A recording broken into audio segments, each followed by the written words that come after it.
नमो नारायण नमः। श्री विष्णु पुराण छठ अंश तीसरा अध्याय निमेष आदि काल मान तथा नैमित्तिक प्रालय का वर्णन। ओम नमो नारायण। श्री पराशर जी बोले, संपूर्ण प्राणियों का प्रालय नैमित्तिक, प्रातिक और आत्यंतिक तीन प्रकार का होता है। उनमें से जो कल्पांत में ब्रह्म प्रालय होता है वह नैमित्तिक, जो मोक्ष नामक प्रालय है वह आत्यंतिक, और जो दो परार्थ के अंत में होता है वह प्राकृत प्रालय कहलाता है।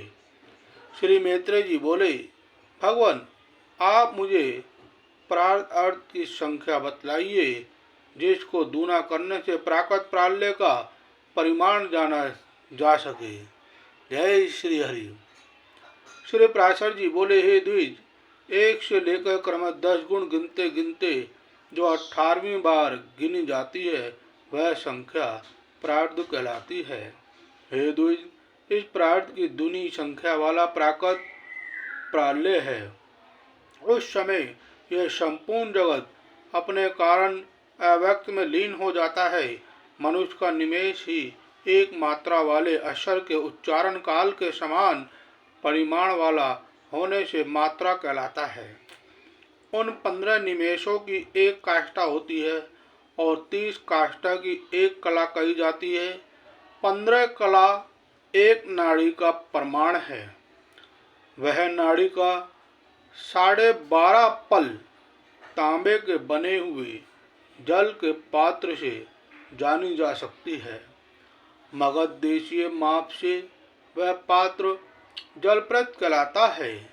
उसमें 4 अंगुल लंबी 4 मासे की स्वर्ण शलाका से छिद्र किया रहता है।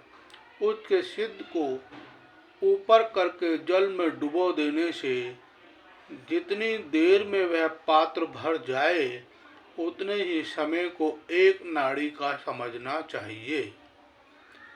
हे द्विज सत्तम, ऐसी 2 नाड़िकाओं का एक मुहूर्त होता है। 30 मुहूर्त का एक दिन रात होता है तथा इतने 30 ही दिन रात का एक मास होता है। 12 मास का एक वर्ष होता है। देवलोक में यही एक दिन रात होता है। ऐसे 360 वर्षों का देवताओं का एक वर्ष होता है।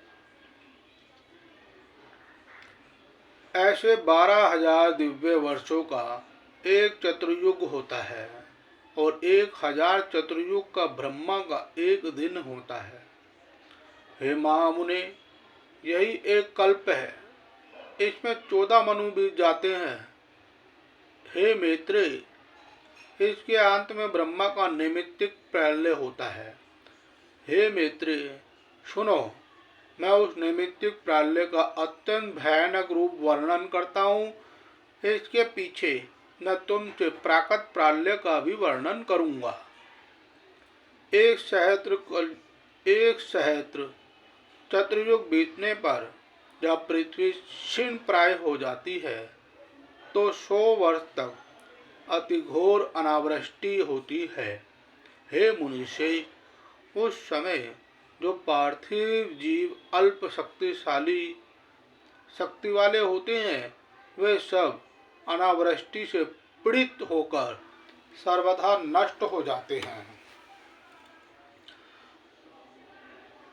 तदनंतर रुद्र रूपधारी अव्यय आत्मा भगवान विष्णु संसार का क्षय करने के लिए संपूर्ण प्रज्ञा को अपने में लीन कर लेने का प्रयत्न करते हैं। हे मुनि सत्तम, उस समय भगवान विष्णु सूर्य की 7 किरणों में स्थित होकर संपूर्ण जल को सोख लेते हैं। हे मैत्रेय, इस प्रकार प्राणियों तथा पृथ्वी के अंतर्गत संपूर्ण जल को सोख कर वह समस्त भूमंडल को शुष्क कर देते हैं। समुद्र तथा नदियों में, पर्वतीय सरिताओं और स्त्रोत्रों में तथा विभिन्न पातालों में जितना जल है वे उस सब को सुखा डालते हैं। तब भगवान के प्रभाव से प्रभावित होकर तथा जलपान से पुष्ट होकर वह सातों सूर्य रश्मियां 7 सूर्य हो जाती हैं। हे द्विज, उस समय ऊपर नीचे सब और देदीप्यमान होकर वे सातों सूर्य पाताल पर्यंत संपूर्ण त्रिलोकी को भस्म कर डालते हैं। हे द्विज, उन प्रदीप भास्करों से दुंग हुई त्रिलोकी की पर्वत, नदी और समुद्र आदि के सहित सर्वथा निरस हो जाती हैं। उस समय संपूर्ण त्रिलोकी के वृक्ष और जल आदि के धुंध हो जाने से यह पृथ्वी कछुए की पीठ के समान कठोर हो जाती है। ओम नमो नारायणाय नमः। तब सबको नष्ट करने के लिए उद्यत हुए श्री हरि काल अग्निरुद्र रूप से शेषनाग के मुख से प्रकट होकर नीचे से पातालों को जलाना आरंभ करते हैं।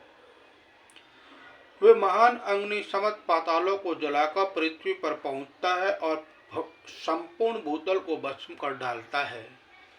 तब वह दारुण अग्नि भूलोक तथा स्वर्गलोक को जला डालता है और वह ज्वाला समूह का महान आवर्त वहीं चक्कर लगाने लगता है। इस प्रकार अग्नि के आवर्तों से घिर कर संपूर्ण चराचर के नष्ट हो जाने पर समस्त त्रिलोकी एक तप्त करहा के समान प्रतीत होने लगती है। हे महामुने, तदनंतर अवस्था के परिवर्तन से परलोक की चाह वाले भूलोक और स्वर्गलोक में रहने वाले अधिकारीगण अग्नि ज्वाला से संतप्त होकर महलोक को चले जाते हैं, किंतु वहां भी उस उग्र कालानल के महाप्रताप से संतप्त होने के कारण वे उससे बचने के लिए जनलोक में चले जाते हैं। हे मुनिश्रेष्ठ, तदनंतर रुद्र रूपी भगवान विष्णु संपूर्ण संसार को धूम करके अपने मुख निश्वास से मेदों को उत्पन्न करते हैं। तब विद्युत से युक्त भयंकर गर्जना करने वाले गज समूह के समान बृहद आकार संवर्तक नामक घोर मेघ आकाश में उठते हैं। उनमें से कोई मेघ नीलकमल के समान श्यामवर्ण, कोई कुसुम के समान श्वेत, कोई ध्रुववर्ण और कोई पीतवर्ण होते हैं। कोई गधे के से वर्ण वाले, कोई लाख के से रंग वाले, कोई वेणुल्य मणि के समान और कोई इंद्रनील मणि के समान होते हैं। कोई शंख और कुंद के समान श्वेत वर्ण, कोई जाति चमेली के समान उज्ज्वल और कोई कंजन के समान श्यामवर्ण, कोई इंद्र गोप के समान रक्तवर्ण और कोई मयूर के समान विचित्र वर्ण वाले होते हैं। कोई गैरू के समान, कोई हरिताल के समान और कोई महामेघ नीलकंठ के पंख के समान रंग वाले होते हैं। कोई नगर के समान, कोई पर्वत के समान, कोई कूटाकार ग्रह विशेष के समान वृत्त आकार होते हैं तथा कोई पृथ्वी तल के समान विस्तृत होते हैं। वे धंधोर शब्द करने वाले महाकाय मेघगण आकाश को आच्छादित कर देते हैं और मूसलाधार जल बरसाकर त्रिलोक व्यापी भयंकर अग्नि को शांत कर देते हैं। हे मुनिश्रेष्ठ, अग्नि के नष्ट हो जाने पर भी अहर्निश निरंतर बरसते हुए वे मेघ संपूर्ण जगत को जल में डुबो देते हैं। हे द्विज, अपनी अति स्थूल धाराओं से भूलोक को जल में डुबोकर वह भूलोक तथा उससे भी ऊपर के लोकों को भी जलमग्न कर देते हैं। इस प्रकार संपूर्ण संसार के अंधकार में हो जाने पर तथा संपूर्ण स्थावर जंगम जीवों के नष्ट हो जाने पर भी वे महामेघ 100 वर्ष से अधिक काल तक बरसते रहते हैं। हे मुनिश्रेष्ठ, सनातन परमात्मा वासुदेव के महात्म्य से कल्प अंत में इसी प्रकार यह समझ विलाप होता है। ओम नमो नारायणाय नमः। तो भक्तों, तीसरा अध्याय संपन्न हुआ। अब श्री हरि के आशीर्वाद से चौथा अध्याय प्रारंभ। तो देखिए, ध्यान से सुने। चौथा अध्याय, प्राकट प्रालय का वर्णन। जय श्री हरि। पराशर जी बोले, हे महामुने, जब जल सप्तऋषियों के स्थान को भी पार कर जाता है तो यह संपूर्ण त्रिलोकी एक महासमुद्र के समान हो जाती है। हे मैत्रेय, तदनंतर भगवान विष्णु के मुख निश्वास से प्रकट हुआ वायु उन मेदों को नष्ट करके पुनः 100 वर्ष तक चलता रहता है। फिर जनलोक निवासी सनकादि सिद्धगण से स्तुत और ब्रह्मलोक को प्राप्त हुए मुमुक्षुओं से ध्यान किए जाते हुए सर्वभूत में अचिंतनीय अनादि जगत के आदि कारण आदिकर्ता भूत भावन मधुसूदन भगवान हरि विश्व के संपूर्ण वायु को पीकर अपनी दिव्य माया रूपिणी योग निद्रा का आश्रय ले अपने वायु देवात्म स्वरूप का चिंतन करते हुए उस महासमुद्र में शेष शैया पर शयन करते हैं। हे मैत्रेय, इस प्रालय के होने में ब्रह्म रूपधारी भगवान हरि का शयन करना ही निमित्त है, इसलिए यह नैमित्तिक प्रालय कहा जाता है। जिस समय सर्वात्मा भगवान विष्णु जागते रहते हैं उस समय संपूर्ण संसार की चेष्टाएं होती रहती हैं, और जिस समय वे अच्युत माया रूपी शैया पर सो जाते हैं उस समय संसार भी लीन हो जाता है। जिस प्रकार ब्रह्मा जी का दिन 1000 चतुर्भुज का होता है, उसी प्रकार संसार के एकार्णव रूप हो जाने पर उनकी रात्रि भी उतनी ही बड़ी होती है। उस रात्रि का अंत होने पर अजम्मा भगवान विष्णु जागते हैं और ब्रह्मा रूप धारण कर जैसा तुमसे पहले कहा था उसी कर्म से फिर सृष्टि रचते हैं। हे द्विज, इस प्रकार तुमसे कल्प अंत में होने वाले नैमित्तिक एवं अवान्तर प्रालय का वर्णन किया। अब दूसरे प्राकट प्रलय का वर्णन सुनो।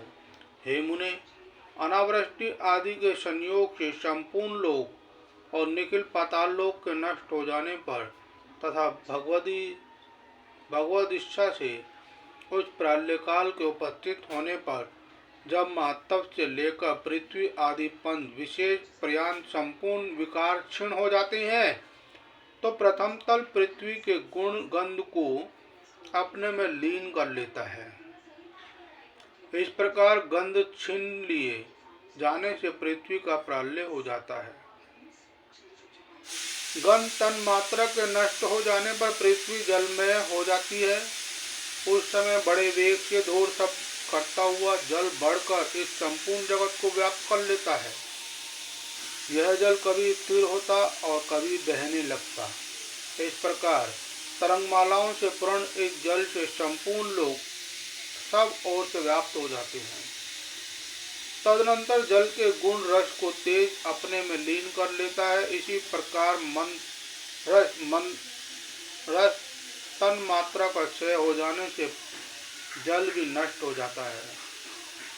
तब रसहीन हो जाने से जल अग्नि रूप हो जाता है तथा अग्नि के सब ओर व्याप्त हो जाने से जल के अग्नि में स्थित हो जाने पर वह अग्नि सब ओर फैलकर संपूर्ण जल को सोख लेता है और धीरे धीरे यह संपूर्ण जगत ज्वालाओं से पूर्ण हो जाता है।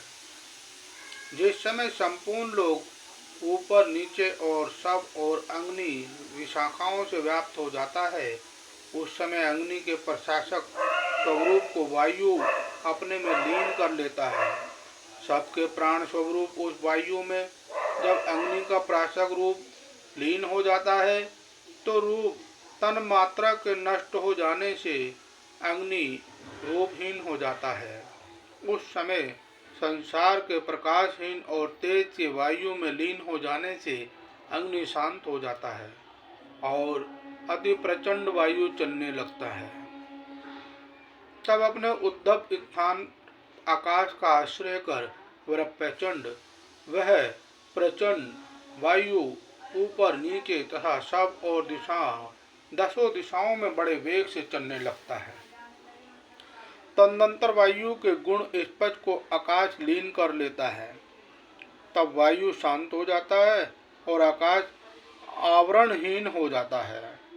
उस समय रूप रस स्पर्श गंध तथा आकाश से रहित अत्यंत महान एक आकाश ही सबको व्याप्त करके प्रकाशित होता है। उस समय चारों ओर से गोल सिद्ध स्वरूप शब्द लक्षण आकाश ही शेष रहता है और वह शब्द मात्र आकाश सबको आच्छादित किए रहता है। तदनंतर आकाश के गुण शब्द को भूत आदि ग्रस लेता है। इस भूत आदि में ही एक साथ पंचभूत और इंद्रियों का भी लय हो जाने पर केवल अहंकार आत्मक रह जाने से यह तामस तम प्रधान कहलाता है। फिर एक भूत आदि को भी सतप प्रधान होने से बुद्धि रूप महत्व ग्रस लेता है। जिस प्रकार पृथ्वी और महत्व तब ब्रह्मांड के अंतर जगत की आदि अंत सीमाएं हैं, उसी प्रकार उसके बाह्य जगत का भी है। हे महाबुद्धे, इसी प्रकार जो 7 आवरण बताए गए हैं वे सब भी प्रारंभ काल में पूर्वत पृथ्वी आदि क्रम से परस्पर अपने अपने कारणों में लीन हो जाते हैं, जिससे यह समस्त लोक व्याप्त है। वह संपूर्ण भूमंडल, 7 द्वीप, 7 समुद्र, 7 लोक और सकल पर्वत श्रेणियों के सहित जल में लीन हो जाता है। फिर जो जल का आवरण है उसे अग्नि पी जाता है। अग्नि वायु में और वायु आकाश में लीन हो जाता है। हे द्विज, आकाश को भूत आदि तामस अहंकार, भूत आदि को महत्व और इन सब के सहित महत्व को मूल प्रकृति अपने में लीन कर लेती है।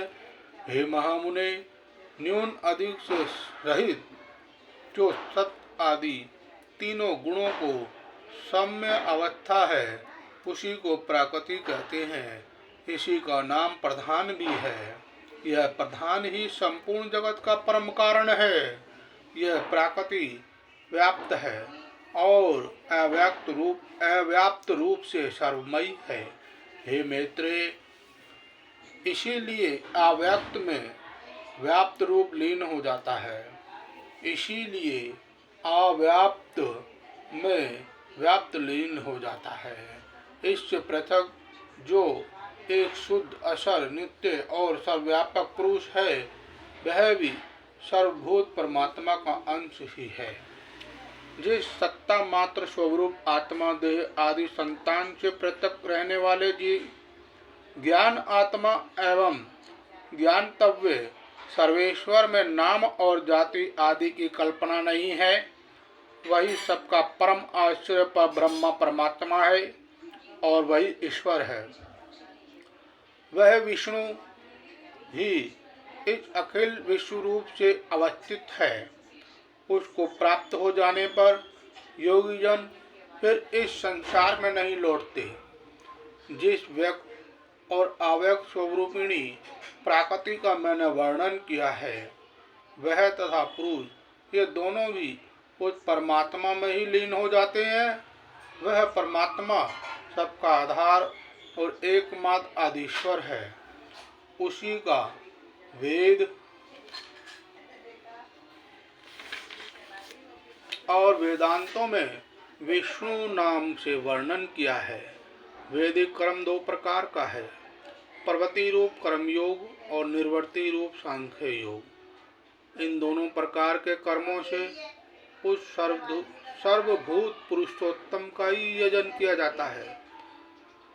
ऋक यजु और सामवेदों प्रवृत्ति मार्ग से लोग उन यज्ञपति पुरुषोत्तम यज्ञ पुरुष का ही पूजन करते हैं तथा निवर्ति मार्ग में स्थित योगीजन भी उन्हीं ज्ञान आत्मा स्वरूप मुक्ति फलदायक भगवान विष्णु का ही यज्ञ योग ज्ञान योग द्वारा यजन करते हैं।